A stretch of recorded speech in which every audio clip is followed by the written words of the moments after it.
The furthest thing from my mind would be that I could ever be principal of Naparima College. Was brought up then, nurtured in a tradition where you always had Canadian missionaries leading the church and leading these institutions. But then when I went abroad to study and came back and joined the staff of Naparima College, I looked around at those who were my colleagues on the staff and realized that there is need for potential leadership of a different kind that will make the transition from my own era as a student to what I thought then was developing modern times.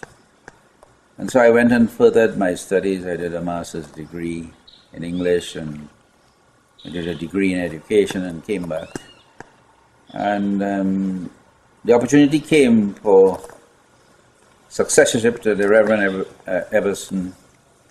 Reverend James Tunrine, really. And I applied for the job, not really expecting at the time that, because I was very young, I was just 32. I never thought that I would get the job. But those who were competing with me were not at the school itself. And it emerged gradually that maybe I could succeed.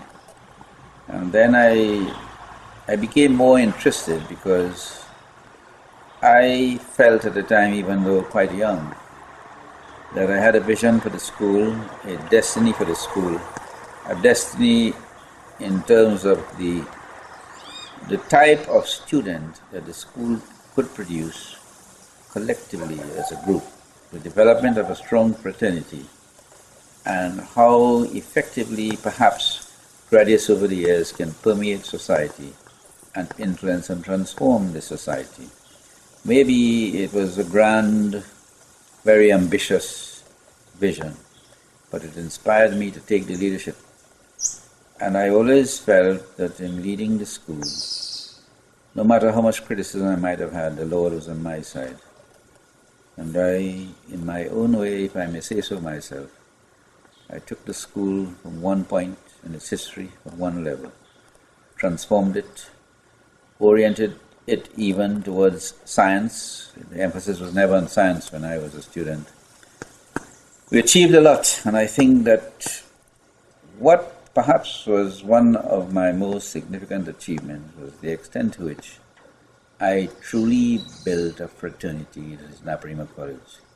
But wherever we are, wherever our status in society, when we met as Naparima students, as past students, and I was always quick to recognize a graduating student as a fellow boy, we have always felt that there is something that we share in common, which is a kind of sacred bonding, a wonderful fraternity of strength.